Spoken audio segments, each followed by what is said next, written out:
As the snow falls and the festive lights glitter, there's a certain magic in the air. But not all magic is merry.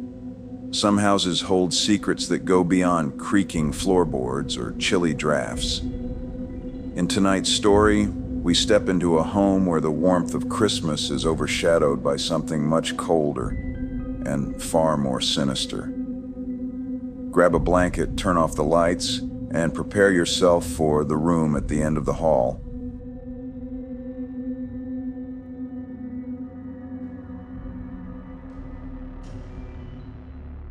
Noah had been searching for a place to settle for the holidays. The idea of spending another Christmas alone in his tiny apartment was unbearable. So, when he found the listing for the Victorian house, spacious, affordable, and available immediately, he didn't hesitate. The house was a beautiful, albeit crumbling relic of a bygone era. Snow blanketed the sloping roof. Icicles hung from the eaves like jagged teeth, and a garland of lights, half burnt out, clung haphazardly to the porch railing. When Noah moved in, he threw himself into decorating, hoping to inject some life into the old space. Twinkling lights lined the staircase, a plastic wreath adorned the fireplace, and the faint scent of cinnamon candles filled the air. But no amount of holiday cheer could disguise the unease he felt every time he passed the door at the end of the upstairs hall. Unlike the other doors, this one was utterly plain. No carvings, no paint, just raw, weathered wood. It seemed colder than the rest of the house, as though the chill from outside seeped through its frame. "What's behind that door?" Noah had asked the realtor on his first visit. "Just storage," the man had replied quickly, too quickly. The owner didn't want it opened. At the time, Noah didn't think much of it. Now, as the days grew shorter and the December nights longer, he wasn't so sure. The first knock. The first time Noah heard it was late at night, December 10th. The snowstorm outside howled against the windows, and the wind made the old house groan. He'd been sitting by the fire, sipping cocoa, when a faint knock, knock, knock echoed through the house.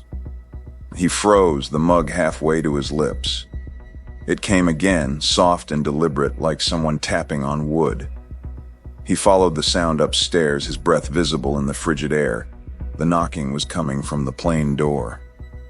Noah stood there, staring at the door, half expecting it to swing open on its own. But it didn't. The knocking stopped the moment he reached for the knob. He tested the handle, locked. A shiver ran down his spine, but he forced himself to laugh it off. "Old house noises," he muttered, retreating to his room. But as he lay in bed that night, he couldn't shake the feeling that someone or something was behind that door, waiting. The letters. The knocking became a nightly occurrence. December 11th, December 12th, always at the same time, just after midnight. By the 13th, Noah couldn't take it anymore.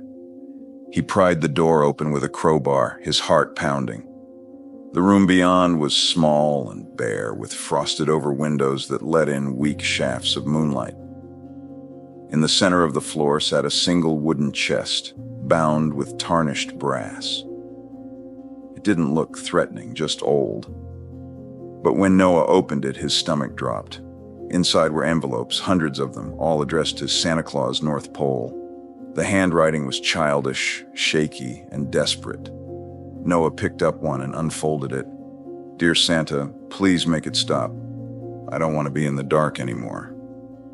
Another read, "Santa, I promise I'll be good if you take it away." Every letter was the same. Pleas for help.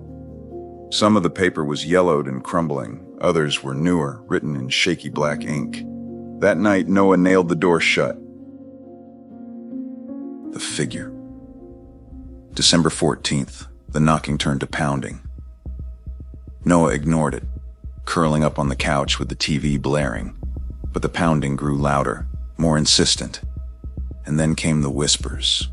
"Noah, open the door." He turned the volume up. "Noah, don't leave me in the dark." A sharp bang startled him, and he realized it wasn't coming from upstairs. The front window was fogged over, and on the glass, in jagged streaks of frost, were words, "It's coming." The longest night. By December 15th, Noah hadn't slept in 2 days. The door upstairs had fallen silent, but now he heard scratching. Long, deliberate strokes like nails on wood, coming from the walls. He tried to distract himself by decorating a small tree in the living room. But when he stepped back to admire his work, he saw it, a shadow in the reflection of the ornaments. It wasn't his. Spinning around, he found himself alone. That night, he dreamed of the letters. A child's voice whispered, "I didn't mean to make a wish, I just wanted the light to come back." When he woke, the house was dark. The power was out.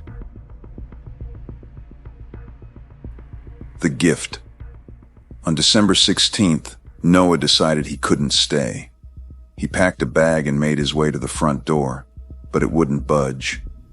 No matter how hard he pulled, the door seemed frozen shut. The windows were the same, the glass so cold it burned his fingertips. Trapped, he wandered back upstairs, flashlight in hand. The door at the end of the hall was open. Inside, the chest was gone. In its place was a single present wrapped in glossy red paper with a golden bow. Noah approached slowly. His fingers trembled as he pulled the bow loose and lifted the lid. Inside was an antique lantern, its glass cracked, its handle blackened. When he picked it up, it flickered to life. Warm, golden light spilled across the walls, and for a moment Noah felt safe. Then, from the shadows, something moved. A figure, small, skeletal, with hollow black eyes and jagged teeth, stepped into the glow. It looked up at him, grinning. "Thank you," it rasped. "You've brought me the light." The lantern flickered, then went out.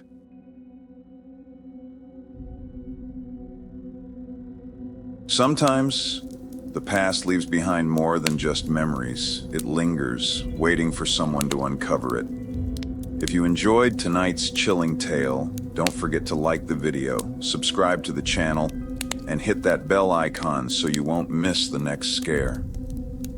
And remember, when the knocking starts, think twice before you answer. Until next time, stay safe and stay in the light.